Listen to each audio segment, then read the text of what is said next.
Heal the world. 더 좋은 세상을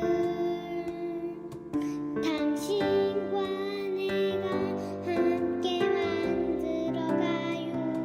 슬픈 아픔 없는 모두 하나 되는 세상 우리가 함께 만들어가요.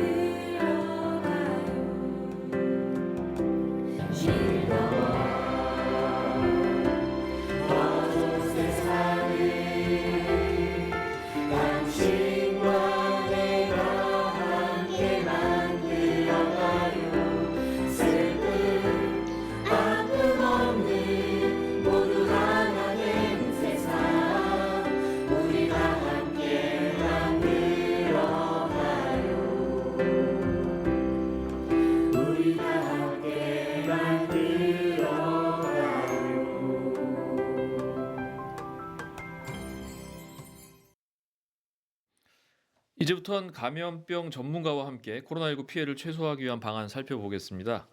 방금 뮤직비디오 가장 마지막 장면에 나오셨던 명지병원 이왕준 이사장님 모셨습니다. 안녕하세요. 네, 안녕하세요. 네, 반갑습니다. 네, 방금 조금 전에 스튜디오에서 이재호, 저희 한겨레 이재호 기자가 간호인력 관련해 얘기를 했거든요. 네.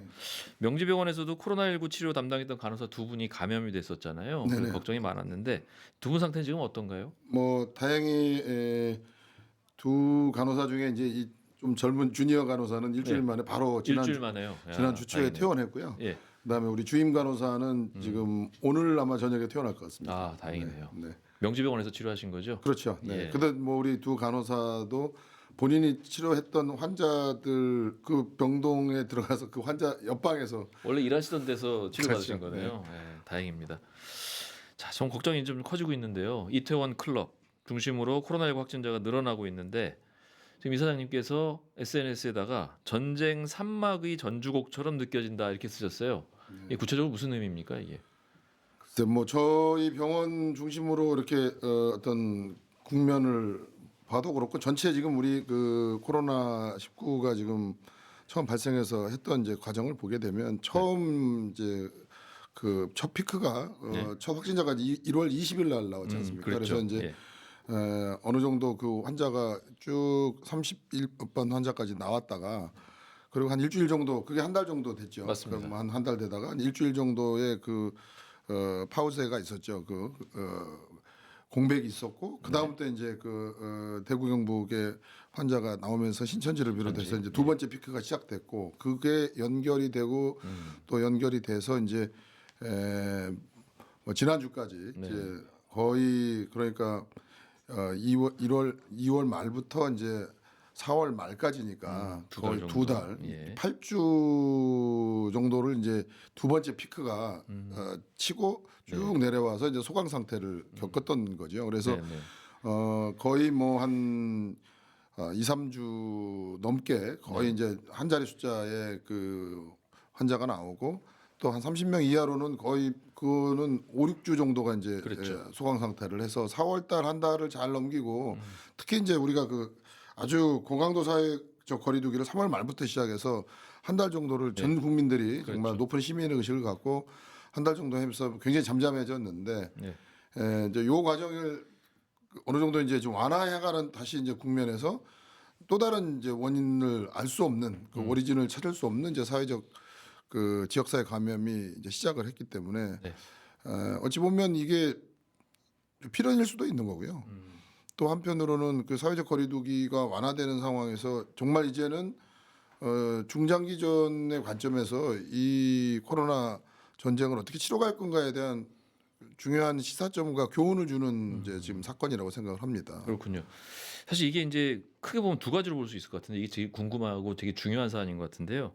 이번에 이렇게 다시 늘어난 그러니까 전쟁 산막이 지금 시작되는 게 바이러스의 특성상 불가피한 걸로 보시는지 아니면 이번 우리 방역 시스템이나 혹은 방역 방식의 어떤 한계 때문이라고 보시는지 이게 궁금하거든요. 저는 뭐 어느 정도 불가피하다고 생각합니다. 불가피한 그러니까 바이러스 처음부터 특성상. 저희가 이제 전문가들이 얘기를 할 때 네. 이게 완전히 지금 집단 면역이 생기고 백신이 개발될 때까지는 네. 이 바이러스가 어떤 식으로든지 간에 계속 지속될 수밖에 없는 상황이고 네. 그런 장기전의 관점에서 문제를 바라봐야 된다. 그래서 절대 메르스 사태처럼 우리가 잘하면은 이제 한 두세 달 지나서 완전히 모든 게 종식될 수 없는 그런 상황이라는 거를 이제 얘기를 했지만 우리가 네. 사실 한 달 정도 굉장히 이제 좀 잘 이게 잡히니까 네.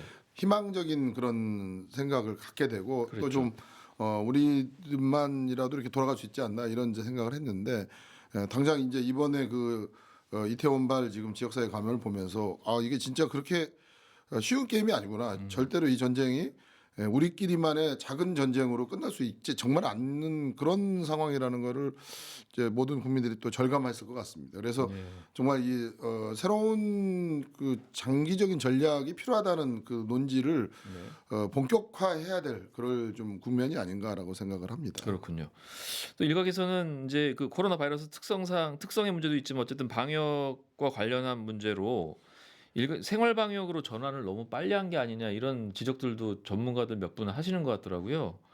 실제로 이달 초 연휴 기간에 클럽 방문자 중심으로 감염세가 나오고 있기도 하고요. 그래서 연휴 기간 동안에도 좀 덜 풀었어야 되는 게 아니냐 이런 지적 나오는데 어떻게 생각하시나요? 그래서 저희가 이제 이 생활 속의 어떤 새로운 그 생활 방역 시스템으로 생활 속 거리두기로 이거를 이제 국면을 전환하면서 네. 계속 우려했던 거는 이제 싱가포르이 네, 이제 우리하고 굉장히 비슷한 상황이 됐는데 사실 싱가포르는 지금 굉장히 심각한 상황이거든요. 그렇더라고요. 그래서 초기에는 굉장히 잘했지만 어쨌든 그때 다시 그 등교시키고요. 학교 등교하면서 이제 좀 완화되는 국면에서 이제 외국인 노동자를 중심으로 이제 그 상황이 뚫렸지 않습니까? 어제만 해도 하루 800명이 지금 나왔다 그래요. 그러면 네. 싱가포르 인구가 우리 10분의 1이니까 하루에 우리 같으면 8,000명이 나오는 나오지, 거니까 뭐 엄청난 지금 그 속도이고 사실 이 부분이 지금 상당히 통제가 좀 그렇게 쉽지 않을 그럴 느낌이 들 정도로 이제 심각한데 네. 언제든지 우리도 그런 상황이 될 수 있다라는 그런 경각심이 저는 또 오히려 지금 중요한 교훈이 아닌가 이렇게 생각을 합니다. 당장 지금 관심사는 이태원 클럽에서 어쨌든 시작된 집단 감염 확진자가 오늘 나온 사람 한 100명 세 자릿수인 것 같아요. 그럼 내일 이제 공식 발표하면 세 자릿수가 나오겠죠. 얼마나 더 늘어날 수 있다고 보시나요? 2막과 차이점은 2막 때는 사실 마스크를 좀 덜 쓰고 이랬던 측면이 있는데 최근에는 어쨌든 마스크 대부분 사람들이 쓰고 다녔잖아요. 그럼 좀 안심해도 되는 건지. 그래서 지금 이막 같은 경우는 우리가 어쨌든 신천지라는 특수 집단을 비롯해서 시작했지만 네. 어쨌든 신천지에 있는 그 대상군은 명단도 다 알았고 그렇죠. 실제로 확인 가능했던 측면이 있는 겁니다. 그러니까 네. 어찌 보면 신천지이기 때문에 상대적으로 지역사회 감염의 영역에서 초기에 추적 가능하고 타겟팅이 될 수 있었던 측면이 있는 거예요. 좀 조직이라는 게 방역적 있으니까. 관점에서 본다면 좀 유리한 측면이 있었던 그렇네요. 겁니다. 지금은 굉장히 불특정 다수와 그 소스를 알 수 없고 그걸 추적할 수 없기 때문에 제가 볼 때는 이게 좀 더 확산되는 과정이 된다 그러면 저희가 신천지 대구 경북보다 좀 더 어려운 상황이 될 수도 있다고 더 많아질 수도 보여집니다. 있다고 보시는 건가요? 네, 그 가능성은 충분히 있다고 봅니다.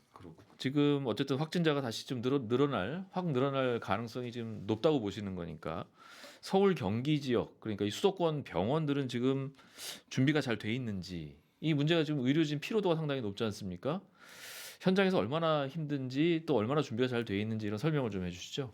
그렇게 이제 이 피로도가 이제 예. 환자를 진료하는 또 그렇죠. 했던 병원 또 하던 병원과 또 그렇지 않은 병원들이 있는데 그렇지 않은 병원조차도 사실 지금 뭐 선별진료소 운영부터 시작해서 항상 이 지금 굉장히 초긴장 상태에 있는 거고 메르스 때 그 악몽으로 보면 정말 그 한두 명의 어떤 그 외부 감염자가 병원에 투입됐을 때 병원 전체가 다 네. 이제 오염이 될 수 있고 또 그 과정에서 병원이 셧다운 될 수 있기 때문에 병원들은 사실 굉장한 이제 초긴장 상태로 지금 3, 4개월을 해왔던 겁니다. 근데 뭐 초기부터 지금까지 얘기를 했지만 어쨌든 저희가 그동안 과정을 보면서 저희가 추적도 열심히 했지만 이 치료 시스템도 나름대로 좀 현명한 그런 창의적인 발상을 했죠. 그냥 다시 말해서 모든 환자를 병원에서 보지 않고 생활치료센터처럼 경증의 환자 80% 이상의 경증의 환자를 제3의 시설로 네. 유도해서 병원에 그 부하를 덜어준다. 이제 이 전략이 그래도 초기에 이제 상당히 세팅이 돼서 대구 경북에서도 성공적으로 좀 됐기 때문에 이제 네. 그런 부분을 지금 시스템을 이제 만들고 있는데 아직도 하지만 이제 이 중환자가 만약에 넘쳐났을 때 네. 중환자들을 어떻게 지금 분산하고 중환자에 대한 그 전체적인 분류와 그다음에 요거에 대한 치료를 할 수 있는 역량 동원의 거에 대해서는 충분히 지금 시나리오에 근거한 좀 훈련이 다 완성됐다고 보기가 어렵기 때문에 차제에 하여튼 저희가 좀 더 빠른 속도로 그 이런 최악의 상황에 대항하는 전체적인 시뮬레이션 기반의 그런 훈련과 자원동원 및 배치에 대한 것들을 더 치밀하게 조금 완성해야 된다고 생각을 합니다. 예. 지금 사회적 거리두기를 좀 그 이전 상태인 고강도로 돌아갈 필요성이 있는 지금 시점은 아니라고 보시나요? 이번 아마 주말까지 보면서 네. 요 지금 이태원발 사회 지역사회 감염이 어느 정도로 지금 파급이 빨리 될 건가에 따라서 뭐 결정을 할 거라고 보여지고요. 그래서 앞으로 어쨌든 이 3, 4일간의 추이가 굉장히 좀 예민하고 모든 촉각이 곤두설 수밖에 없는 상황인 것 같아요. 그래서 예. 일단 뭐 학교 개학은 일주일을 미뤘기 때문에 그렇죠. 일단 급한 게 지금 상황을 좀 독려를 하고 있는 거긴 한데 뭐 주말까지 좀 추이를 봐야 될 것 같습니다. 그렇군요. 일주일 미뤘는데 개학을요? 1학기 중에 학교 갈 수 있을까요? 그것도 그러니까 이번 주를 봐야 될까요? 어쨌든 지금 저희가 학교를 이제 등교를 하더라도 그냥 정상적인 절대 학교 생활이 저는 뭐 앞으로 상당한 기간 동안 학교 생활뿐만 아니라 사회생활이 되기는 어렵다고 보고요.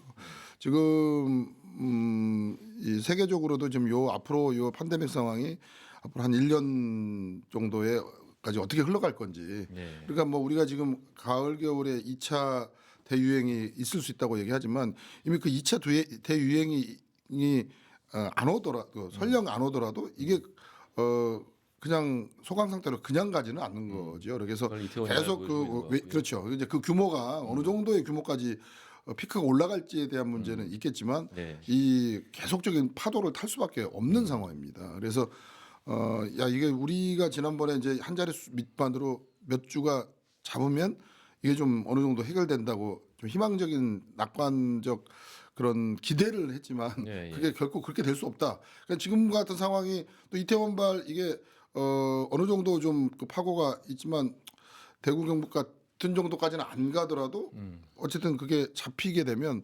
또 그 잡히는 과정이 있다 손치더라도 그걸로 끝나는 게 아니고 또 소강 상태를 겪다가 또 다른 풍랑이 일게 돼 있고 하는 과정을 계속 파도치기식으로 갈 수밖에 없는 상황이라는 거고요. 이제 그런 장기전의 관점에서 새로운 진지전을 저희가 지금 이제 구사를 해야 될 거고 그런 전략을 짜야 된다고 보여집니다. 그렇군요. 명지병원은 이제 민간 병원인데요. 그죠? 민간 병원이죠. 코로나19 확진자 치료에 좀 앞장서셨어요. 저도 저 고양시에 사는데 네. 거기 병원이 몇 군데 있는데 거기는 치료는 안 하는 곳들이 많더라고요. 네. 선별 진료는 하지만. 근데 뭐 좋은 일 하셨는데 병원 운영에 좀 어려움은 없으십니까? 뭐 많이 어렵죠. 많이 그 어렵고 뭐 일반 환자들 잘 안 오려고 할 거 아닙니까? 뭐 그런데 이제 초기에는 좀 많이 조금 줄었는데 네. 이제 시간이 경과하면서 지역 주민들이 이제 신뢰가 많이 생겨서 초기보다는 이제 환자가 조금은 많이 돌아와서 아, 그 뭐 그 전같지는 않습니다만은 네. 초기 1, 2월보다는 이제 환자가 좀 더 늘고 지역 주민들이 오히려 명지병원이 안전하다 네. 이런 느낌을 갖고 찾아주셔서 굉장히 감사하고 네. 또 전체적으로 지금 환자가 저희 병원뿐만 아니고 전국적으로 다 좀 많이 줄었는데 맞습니다. 특히 이제 소아과 환자들이 많이 줄었고요. 아, 뭐 안과, 이비인후과나 이렇게 조금 상대적으로 이 뭔가 같은 그 중증이 아닌 분야들의 환자들이 훨씬 많이 줄었던 것 같고 어쨌든 지금 이게 장기전으로 가려고 그러면 제일 중요한 그 최전선의 그 전투 부대는 의료기관 아니겠어요. 그래서 예, 이제 예. 그걸 병원과 의료기관, 의료인들을 좀 더 이렇게 뭐 신이 나서 할 수는 없겠지만 정말 좀 이렇게 지치지 않고 나름으로 그 오히려 피해 의식을 갖지 않게끔 좀 격려하고 고무하고 좀 지원하는 그런 시스템이 돼야 될 것 같고요. 네. 단지 이게 이제 손실보상이나 이렇게 일회적인 거를 떠나가지고 이걸 좀 그런 어떤 재난 수가, 감염 수가라는 형식이라든가 해서 조금 지속 가능한 구조로 어떤 수가 제도가 됐건 제도적인 어떤 접근을 이제 좀 해야 될 때가 되지 않았나라고 생각합니다. 예, 그렇군요. 자, 마지막 질문 드릴게요. 정은경 질병관리본부장 동기시라면서요? 네. 예. 그리고 시민들한테 당부하고 싶은 말씀 해주시죠. 뭐 의료기관들도 힘들지만 제가 볼 때는 방역 당국과 우리 공무원 분들이 정말 이제 힘드실 것 같아요. 그래서 이게 벌써 4개월째 지금 접어들었기 때문에 좀 더 지치지 않고 좀 저희가 힘을 내야 될 것 같고 사실 이제 우리 시민들도 많이 지칠 수밖에 없는 상황이라고 생각합니다. 그래서 전부 다 이제 그냥 힘을 내자 이런 그런 그냥 구호성, 감성적인 것도 중요하겠지만 이거를 체계적으로 또 지속 가능한 구조로 만들 수 있는 여러 가지 그런 제도적인 또 정책적인 그 안을 빨리 좀 확정지어서 이게 또 재정적인 투여도 돼야 될 거고 또 그거가 사회적으로 계속 교육되고 훈련될 수 있는 그런 시스템으로 전환되기를 바랍니다.